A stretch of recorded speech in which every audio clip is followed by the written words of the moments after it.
कक्षा 6 गणित अध्याय 13 और प्रश्नावली 13.3 शुरू कर रहे हैं। तो पहला प्रश्न ये दिया गया है कि नीचे दी गई आकृतियों में सममित रेखाओं की संख्या ज्ञात कीजिए। आप अपने उत्तर की जांच कैसे करेंगे ये भी बताना है। तो ये ABCDEF चित्र दिए हुए हैं, इनमें सममित करना है। तो इस तरह का अभी आप ध्यान करें कि पिछले प्रश्नावली में हमने ध्यान से देखा था, इस तरह का चित्र तो किया था। देखिए 1 2 3 4 अगर इनको मिलाते हैं तो यहाँ से एक वर्ग बनता है, और ये दूरस्थ बिंदुओं को भी मिलाते हैं तो एक वर्ग बनता है, और इन सब को सम्मिलित करके एक चित्र बनाया गया है। जिसका मतलब क्या हुआ कि अगर मैं यहाँ से इसको मिलाऊं, सममित रेखा देखूं, तो ये पूरा पूरा कवर कर लेगा, ढक लेगा। इसी तरह अगर मैं यहां से एक सममित रेखा खींचूं, सब यानी मोड़ करूं, ये सममित अक्ष बनाऊं, तो भी ये पूरा पूरा कवर कर लेगा, मतलब एक दूसरे को ढक लेगा। और फिर ये जो ये भी तो पॉइंट था वर्ग का, तो अगर मैं यहां से भी अगर इसको मोड़ के देखूं तो ये भी पूरा पूरा ढक लेगा, इसको एक सममित अक्ष बन जाएगी। और इसी तरह यहां से भी अगर पूरा कर लीजिए, ये देखिए कितनी बन गई है, एक, पहले एरो लगा दो सबने,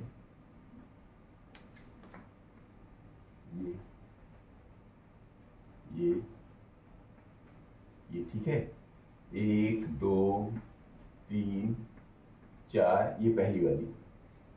तो इस वाली आकृति में कितनी बन गई, 4 सममित रेखाएं। कितनी, 4 सममित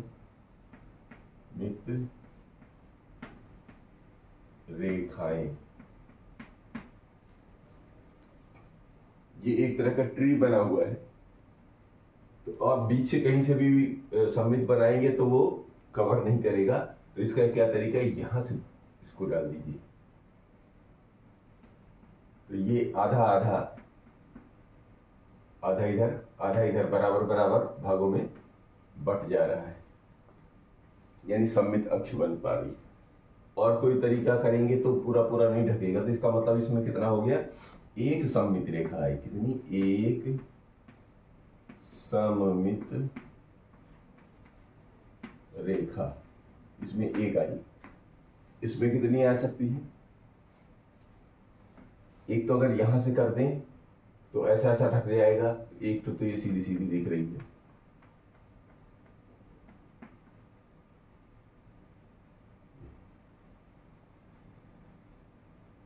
और एक यहां से निकाल लीजिए,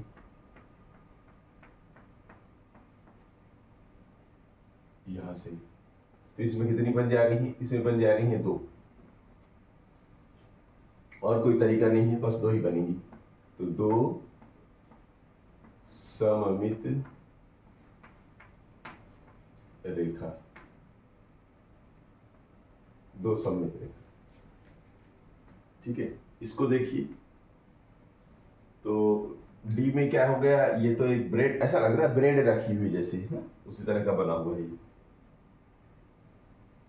तो इसको, ये जहां से ये बीच अगर बना हुआ तो इसी को एक बार अक्ष बना दो, ये भी बराबर बराबर 2 भागों में बांट देगा।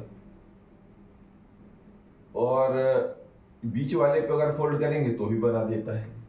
तो यहां से भी एक सममित अक्ष निकल आई।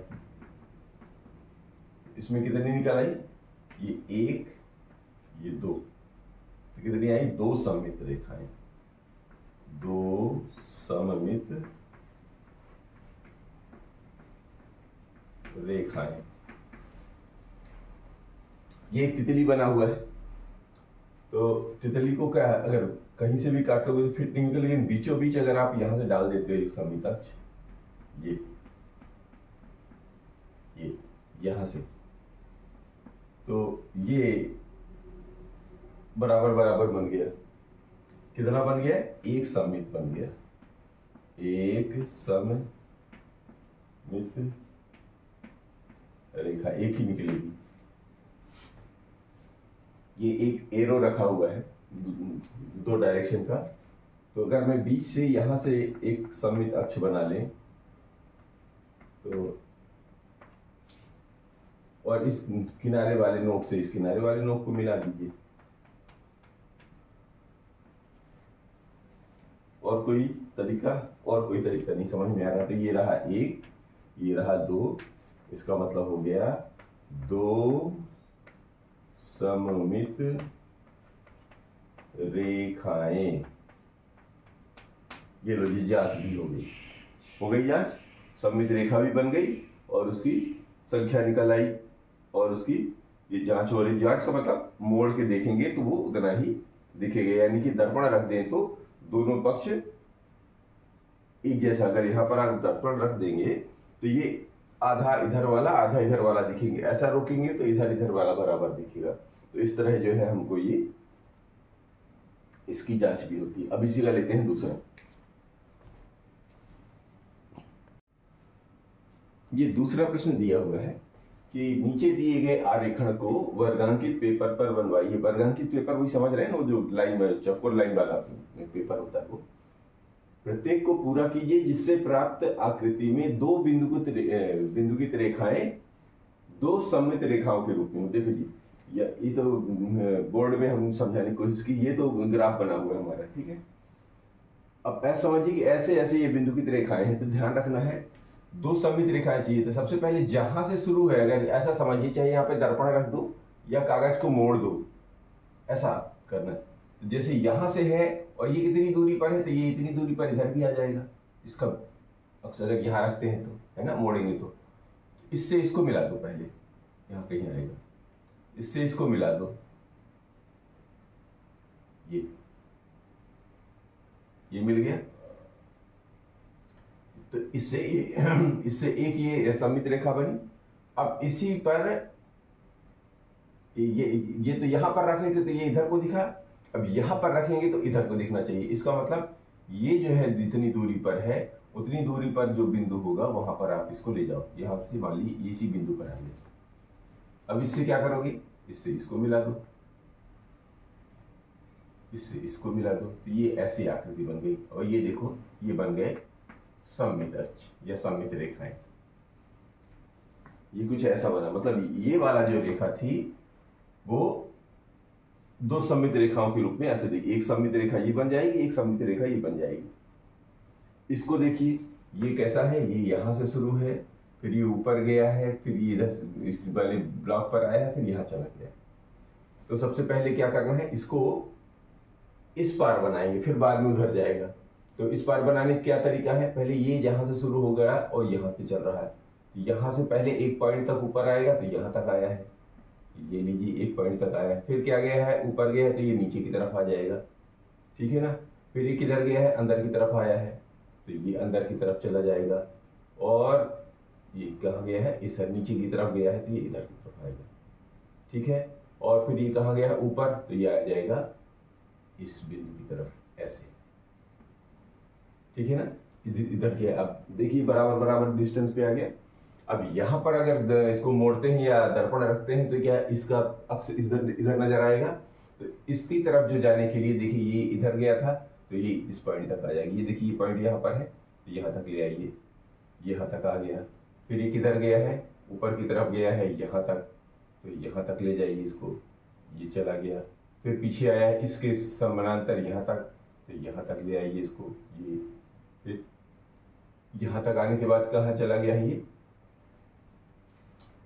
बाहर की तरफ, तो ये बाहर की तरफ ले आइए, ये देखिए बन गया। अब यही हाल जो नीचे की तरफ ले आइए, तो ये अंदर की तरफ आया, फिर कहाँ गया, ऊपर की तरफ निकल गया। फिर ये किधर क्यों आया, इधर को आया, फिर ये इससे आके टच कर जाएगा, तो ये ऐसा दिख रहा है। तो सममित रेखाएं कहाँ बन गई, एक तो यही सममित रेखा बन रही थी, एक ये बन रही थी, ये दो सममित रेखाओं के रूप में दिखने लगा। इसमें आ जाइए, इसको पहले इस पक्ष में बनाइए, मतलब इस सममित के अनुरूप बनाइए। तो ये देखिए, ऊपर जा रहा था तो ये नीचे आ जाएगा। फिर अंदर की तरफ गया, ये भी चला गया अंदर। अभी ऊपर की तरफ गया है तो ये कहाँ जाएगा, नीचे। फिर बाहर की तरफ आया है, फिर ऊपर गया है तो ये इस तरफ जाएगा, फिर अंदर गया है ये अंदर जाएगा, फिर ये ऊपर गया ये ऊपर गया, फिर ये ऐसे चला गया। अब एक सममित बन गया। अब इसको मोड़ के इस पार लाने हैं, तो चलिए इधर से शुरू करते हैं। ये ऐसा गया तो ये भी ऐसा कर लीजिए, नीचे की तरफ आ रहा है इसको नीचे ले आइए, ठीक है ना। फिर ये बाहर की तरफ जा रहा है, बाहर ले जाइए, फिर नीचे ले आया, ठीक है। फिर ये अंदर गया, फिर नीचे आया, फिर ये ऐसे गया, फिर ऐसे आ गया। ये देखिए ये बचा है, इसको बना दीजिए। ये नीचे आ गया, फिर अंदर गया है, फिर बाहर आया। मतलब जितने बिंदु वो बाहर बाहर जाएगा उतने बिंदु बाहर, जितने बिंदु अंदर आएगा उतने बिंदु आपको अंदर लाना है। ये आ गया और ये पूरा हो गया। तो ये एक ये सममित अक्ष बन गई और एक ये सममित अक्ष बन गई। समझ पा रहे? इसमें देखेंगे कैसे जा रहा है। इसका अक्ष इस तरफ बनाइए पहले, तो देखिए किधर जा रहा है। ये इधर गया तो थोड़ा सा इधर बढ़ाइए, फिर ये अंदर की तरफ कहां तक गया है, यहाँ पर, तो इसको यहाँ तक ले जाइए, यहाँ तक गया है जिस बिंदु तक, और फिर ये ऊपर गया, ऐसा चला गया, ठीक है। अब इस सममित के परितः बनाइए पीछे की तरफ, तो इसी को ऊपर ले लीजिए, ये देखो कहाँ तक गया है। फिर ये वाला इधर ले लीजिए, चाहे जितनी दूरी पर है ऐसे करके या गिन के यहाँ तक पहुँच जाइए। यहाँ तक था तो ये सीधी गया था, ये सीधा सीधा गया था और इससे इसको मिला, वैसे ही हो गया। अब ये वाला बन गया तो इसके इस पार ले लीजिए, ये इधर आ गया, ये कहाँ तक आया था, या इसी को ऊपर बढ़ा दीजिए, ये ऊपर बढ़ा दिया जहाँ तक इसके बराबर में, और इससे इसको मिला दीजिए। तो ये आकृति दो सममिति बन गई, एक सममिति यहाँ से और एक दूसरी वाली ये रही। दो सममित रेखाओं के रूप में ये आकृति बन गई। इस आकृति को बदलिए, तो देखिए ये कैसा गया है, ये सीधा गया है, ये सीधा ले लीजिए।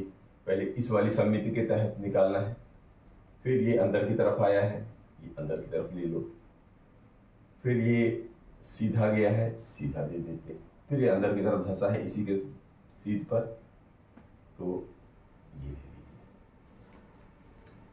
इसका फोटो इस पार कैसे बनेगा ये भी देख लेते हैं। तो ये वाला जो है नीचे की तरफ आया है, आप नीचे की तरफ ले लो, जैसे गया है वैसा करना, ठीक है। फिर ये ऊपर की तरफ गया है, ये ऊपर की तरफ गया, कहाँ तक गया है, यहाँ तक गया। फिर ये बाहर की तरफ गया, बाहर की तरफ आ जाइए, फिर ये सीधा चला गया, ऐसा। अब ये वाला कैसा दिखेगा, तो इसी को ऊपर उठाइए ऐसे, फिर ये अंदर ले जाइए, फिर ये ऊपर चले जाइए और इससे इसको मिला दीजिए। ये देखिए ये आकृति ये दोनों सममित के परितः बन गई। समझ पा रहे हैं ना? ऐसे इसको बना दीजिए। तो देखिए ये इसका पहले अक्ष इधर बनाइए, तो ये देखिए ये किधर को जा रहा है, जितने बिंदु नीचे जा रहा है। ये ग्राफ पेपर में देखिए तो लाइनें बनी रहती हैं, उसमें ज्यादा आपको ध्यान देने की, ज्यादा आपको तनाव देने की जरूरत नहीं। यहाँ पर चूंकि बोर्ड है, यहाँ पर लाइनें बनाना थोड़ा दिक्कत वाली बात है, तो आप ऐसे ही अंदाज से बना सकते हैं, लेकिन उसमें तो आपको गिन गिन के बना सकते हैं। ये नीचे आया, नीचे आया, फिर ये अंदर की तरफ आ रहा है, अंदर की तरफ, ये ऐसे चला गया। उस पार कैसे जाएगा, तो इस पार जाने के लिए ये वाला तिरछा गया था, ये वाला थोड़ा सा जितना कोण पर गया था, ये वाली रेखा ऐसे जा रही है, फिर ये अंदर की तरफ आ गई, फिर ये अंदर की तरफ आ गई, ये ऐसा है। अब इसका अक्ष इधर आ जाएगा, तो इस बिंदु तक ये यहाँ पर चला जाएगा, ठीक है। ये यहाँ तक बाहर गया है, तो यहाँ तक बाहर चला गया, फिर ये सीधा आया तो सीधा चला गया, और ये ऐसा हो गया यहाँ पर। तो इस पर के परितः ये, यानी ये सममित रेखा के परितः ऐसा करेंगे तो ये उस पार दिखेगा, और यहां से करते हैं तो ये ऐसा दिखेगा। तो इस तरह ये हमारा सवाल नंबर 2 हुआ। उसी का लेते हैं सवाल नंबर 3। क्वेश्चन नंबर 3 है कि नीचे दी गई प्रत्येक आकृति में अंग्रेजी वर्णमाला के एक अक्षर को ऊर्ध्वाधर रेखा के साथ दिखाया गया है। ऊर्ध्वाधर, ठीक है, आगे से पढ़ते हैं। इस अक्षर का दी हुई दर्पण रेखा में प्रतिबिंब लीजिए। मतलब कोई भी अक्षर बना के रखिए। यहां पर दो अक्षर दिखाए गए हैं, ए और बी। फिर आगे कहते हैं कि बताइए कौन सा अक्षर परावर्तन के लिए समान रहता है। मतलब अगर हम दर्पण रख दें तो वो वैसा ही दिखे, बिल्कुल डिफरेंट ना हो। तो देखो जी, यहाँ पर अगर हमने दर्पण रखा तो ये दर्पण का ए वाला भाग तो ऐसे ही जाएगा, ये वाला भाग तो ऐसे ही जाएगा। ऐसा ऐसा है तो ऐसा ही दिखेगा। दिख रहा है ये अगर इसको पलटेंगे दर्पण में तो ये ऐसा ही दिखेगा। आप दर्पण रख के देख सकते हैं। बी वाला भी पलटेगा तो बी वाला कैसे देखेगा? ये जो दूर वाला हिस्सा है वो कैसा रखेगा? ये सीधी वाली लाइन तो इधर दूर आ जाएगी और ये गोल वाली लाइन ये इसके पास में और ये इसके पास में आ जाएगी। ऐसा दिखेगा बी। तो ये तो उल्टा दिख रहा है, ये तो उल्टा दिख रहा है। समझ में कौन सा समान रहता है? कौन सा समान रहता है? तो इसमें ये वाला समान है। फिर आगे ये कहते हैं कि O E M N P H L T S V X इतने अल्फाबेट्स के लिए आपको प्रयास करना है और दर्पण रेखा बना बना के रखनी है। तो चलिए शुरू कर देते हैं हम लोग भी हल। ठीक है, हल में क्या करना है? सीधा सीधा O लिखिए। ये रहा O, यहां पर बनाइए दर्पण रेखा।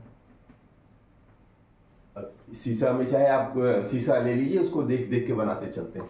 तो ये ओ भी ऐसा ही पीछे ऐसा ही तो दिखेगा। ये जैसा है वैसा ही फोटो इधर भी दिख जाएगा, कोई चेंजेस नहीं है।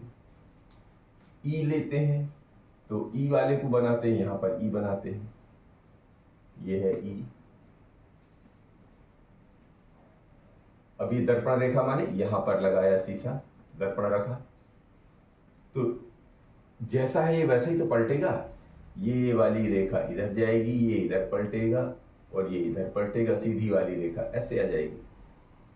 तो ये तो उल्टा हो गया।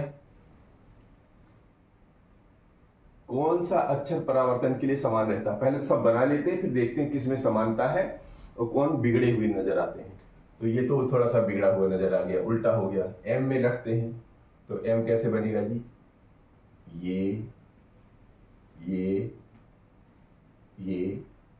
ये ठीक है। शीशा रखते हैं यहां पर, दर्पण।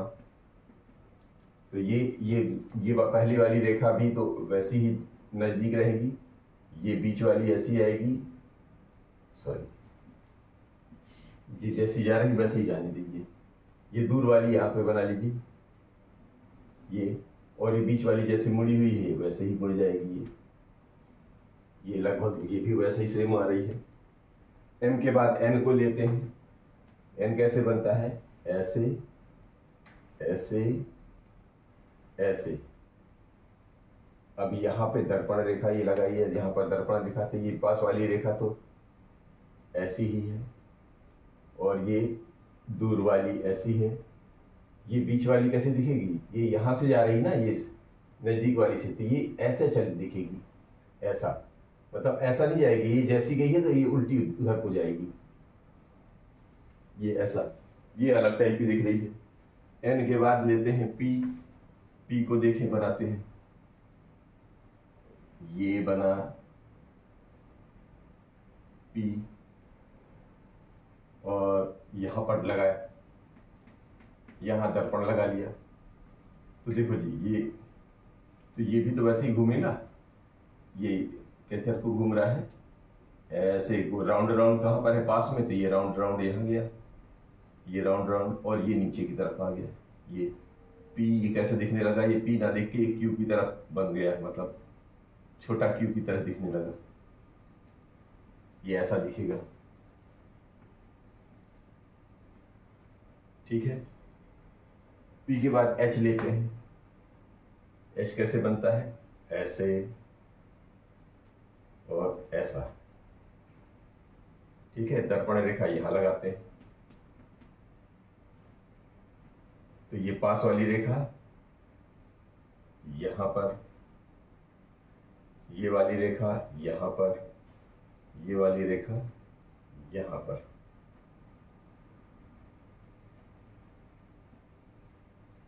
ये बन गया एच।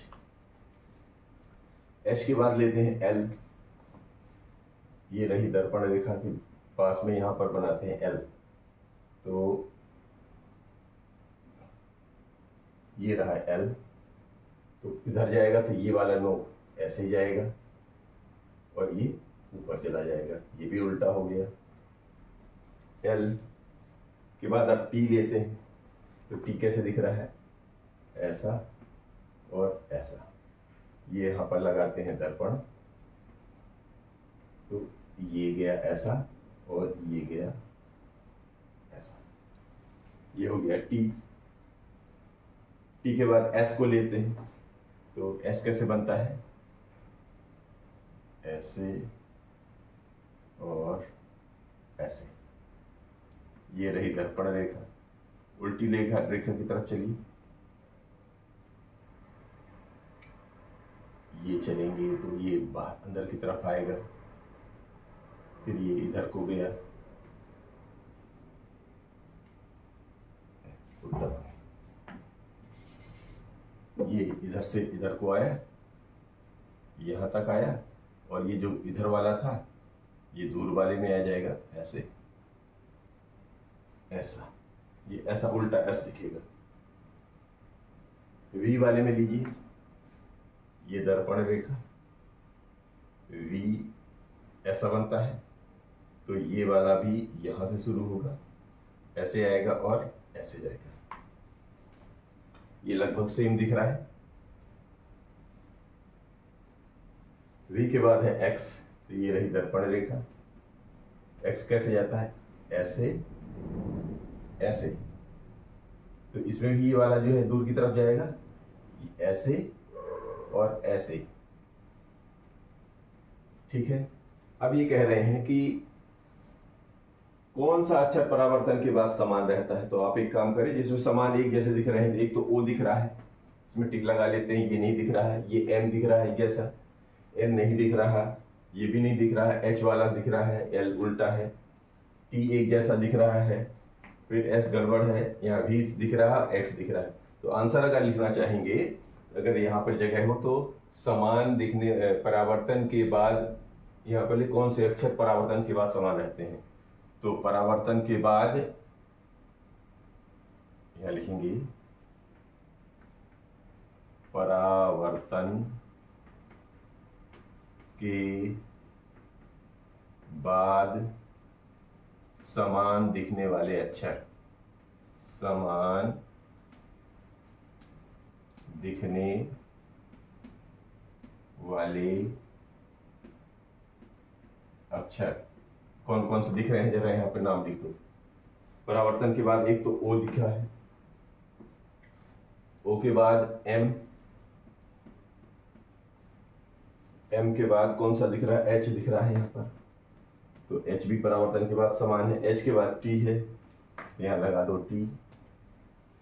टी के बाद वी है और एक्स है, तो टी के बाद ये वी और ये एक्स परावर्तन के बाद समान दिखते हैं, बाकी परावर्तन के बाद समान नहीं दिखते। इस तरह ये प्रश्नावली 13.3 समाप्त होती है।